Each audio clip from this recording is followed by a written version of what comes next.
नमस्कार दोस्तों, मैं अपने YouTube चैनल एपी टिप्स में आप सभी का बहुत बहुत स्वागत करता हूं।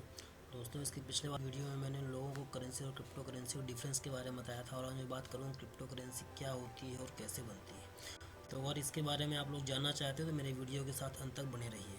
पर इसके पहले मैं थोड़ा सा नॉर्मल करेंसी, इसको फिएट करेंसी भी कहते हैं, उसके बारे में थोड़ा सा बताना चाहता हूँ। जैसा कि आप सभी लोगों को पता है कि हमारे देश में करेंसी धीरे धीरे समय के साथ अपडेट होती गई है। जैसे मेटल की, सोने की करेंसी आज से 100 साल पहले या उससे और पहले से कुछ साल पहले से लेकर कुछ साल पहले तक चल रही है।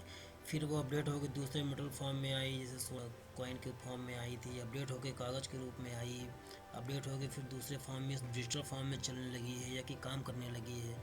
मेरा ये बताने का सिर्फ ये मकसद था कि समय के साथ साथ अपने फिएट करेंसी का फॉर्म भी बदलता रहा है और इसी बदलाव के साथ इस समय क्रिप्टो करेंसी भी मार्केट में चल रही है और लोग इसका अच्छा खासा उपयोग कर रहे हैं। पर इसके पूरी तरह डिजिटल होने के कारण इसके उपयोग में थोड़ा सा सावधानी बरतनी पड़ती है। जैसे दोस्तों ये देख सकते हैं, पहले सोने की मुहर टाइप से एक कॉइन चलता था, उसके बाद ये चांदी का कॉइन आया, उसके बाद ये और भी कॉइन के फॉर्म बदले, फिर ये इस टाइप के कॉइन आए हैं जो अभी चल रहे हैं। इसके बाद ये नोटें भी चालू हुई कुछ साल पहले से और धीरे धीरे नोट भी चेंज हो रही है। मतलब धीरे धीरे अपनी नॉर्मल करेंसी की, फिएट करेंसी की भी अपडेट होती जा रही है और डिजिटल फॉर्म में भी चलने लगी है।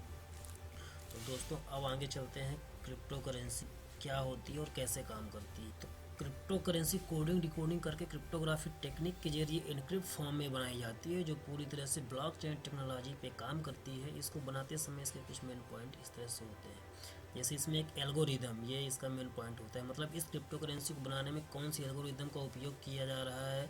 जैसे बिटकॉइन में हैश कैश एल्गोरिदम यूज किया जाता है। दूसरा पॉइंट होता है इसमें कोड, मतलब इस क्रिप्टो करेंसी को बनाने में कौन से कोड का उपयोग किया जा रहा है। नंबर तीसरा है इसमें ब्लॉक। ब्लॉक मतलब क्रिप्टो करेंसी को बनाने में कौन सा ब्लॉक उपयोग किया जा रहा है और जो ब्लॉक उपयोग किया जा रहा है उसकी साइज क्या है, और जिस भी करेंसी का ब्लॉक साइज जितना बड़ा होता है उसका ट्रांजैक्शन भी उतना फास्ट होता है। जैसे बिटकॉइन का ब्लॉक साइज 1 MB का है। तो दोस्तों इसमें कुछ पॉइंट है, जैसे क्रिप्टोग्राफी टेक्निक क्या है ये समझ में नहीं आया होगा, इनक्रिप्ट फॉर्म शायद समझ में ना आया हो, ब्लॉकचेन टेक्नोलॉजी शायद समझ में ना आया हो, तो मैं इसको थोड़ा सा आगे एक्सप्लेन करना चाहूँगा।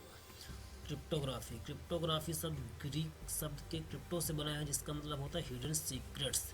आसानी शब्दों में क्रिप्टोग्राफी का मतलब होता है the art of protecting data या कि इंफॉर्मेशन। इसके द्वारा आप अपने डाटा को अनरीडेबल सीक्रेट कोड्स में बदल सकते हैं, जिन्हें चिपर टेक्स्ट कहा जाता है, और इस डाटा को वही रीड कर सकता है जिसके पास इसको डिक्रिप्ट करने की सीक्रेट की हो। डिक्रिप्ट हुए डाटा को प्लेन टेक्स्ट कहा जाता है। इसमें इंक्रिप्शन और डिस्क्रिप्शन दो प्रोसेस होती है। इसका इस्तेमाल email, messages, credit debit card की डिटेल से अन्य महत्वपूर्ण इन्फॉर्मेशन को प्रोटेक्ट करने के लिए भी किया जाता है। इंक्रिप्शन में प्लेन टेक्स्ट चिपर टेक्स्ट में कन्वर्ट किया जाता है तथा डिस्क्रिप्शन में चिपर टेक्स्ट को प्लेन टेक्स्ट में कन्वर्ट किया जाता है।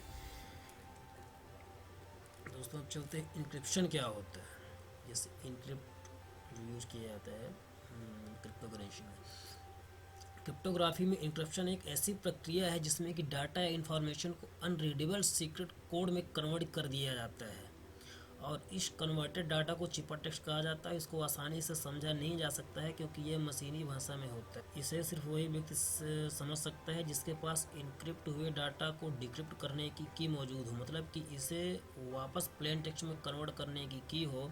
प्लेन टेक्स्ट को चिपर टेक्स्ट में कन्वर्ट करने की प्रोसेस को ही इनक्रिप्शन कहा जाता है। जैसे दोस्तों आप देख सकते हैं, यही इनक्रिप्शन टेक्निक ही क्रिप्टो करेंसी को सिक्योर बनाती है, क्योंकि इसमें जो भी ट्रांजैक्शन होता है वो इस तरह से कुछ मैथमेटिकल डिजिट में कि अल्फ़ाबेटिकल डिजिट में होता है, जो कि कोई इसको हैक नहीं कर सकता है।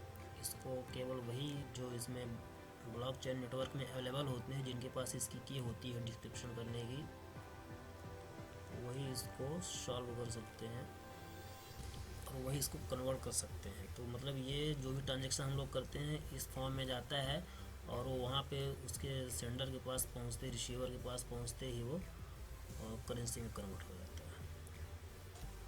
तो दोस्तों अब बात करते हैं इसके आगे ब्लॉकचेन क्या होता है। बिटकॉइन या क्रिप्टो करेंसी हमेशा ब्लॉकचेन में ही ट्रांसफ़र होती है, काम करती है। ब्लॉकचेन में हर एक ट्रांजैक्शन का हिसाब से जुड़े हुए कंप्यूटर में उपलब्ध होता है। ब्लॉकचेन पे नज़र माइनर लोग ही रखते हैं, मतलब ब्लॉकचेन से जुड़े हुए हर एक कंप्यूटर अपने आप में एक सर्वर होते हैं, इसलिए ब्लॉकचेन में जुड़े हुए किसी भी कंप्यूटर के बंद होने से कोई फ़र्क नहीं पड़ता। मतलब ब्लॉकचेन में एरर या फॉल्ट से कोई प्रोसेस प्रभावित नहीं होती है। दोस्तों जैसे ये आप देख सकते हैं, मान लीजिए कोई बिटकॉइन सेंड कर रहा है, तो ये इस टाइप से ब्लॉकचेन से कंप्यूटर एक ही आदमी लोग जुड़े होते हैं, तो ये इस तरह से काम करता है। मतलब ये हर जगह अपना ट्रांजैक्शन अपने कोई भी देख सकता है जो ब्लॉकचेन से जुड़ा होता है। तो ये होती है ब्लॉकचेन। दोस्तों बात करेंगे अपन माइनिंग। क्रिप्टो करेंसी की हर एक ट्रांजैक्शन में जो डाटा इनक्रिप्ट फॉर्म में होता है, उस इनक्रिप्ट फॉर्म की मैथमेटिकल कोड को जो भी सॉल्व कर लेता है उसको रिवार्ड के तौर पे कुछ बिटकॉइन मिलते हैं। इसको माइनिंग प्रोसेस कहते हैं और मैथमेटिकल कोड को सॉल्व करने वाले को माइनर कहा जाता है। माइनिंग पूरी तरह से ओपन सोर्स पे काम करती है, मतलब ब्लॉकचेन पे जुड़ा हुआ कोई भी माइनर इसकी माइनिंग कर सकता है। तो दोस्तों इस वीडियो के साथ अंत तक बने रहने के लिए आप सभी को बहुत बहुत धन्यवाद।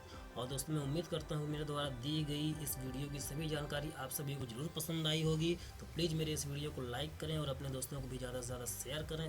अगर आपने अभी तक मेरे चैनल को सब्सक्राइब नहीं किया है तो प्लीज़ मेरे चैनल पर दिए गए सब्सक्राइब बटन को ज़रूर दबाएँ और इसके बगल में दिए हुए बेल आइकान को भी दबा लें, ताकि मेरे चैनल पर आने वाली आगे की सभी अपडेट्स की नोटिफिकेशन आप सभी को मिलती रहे। थैंक यू दोस्तों।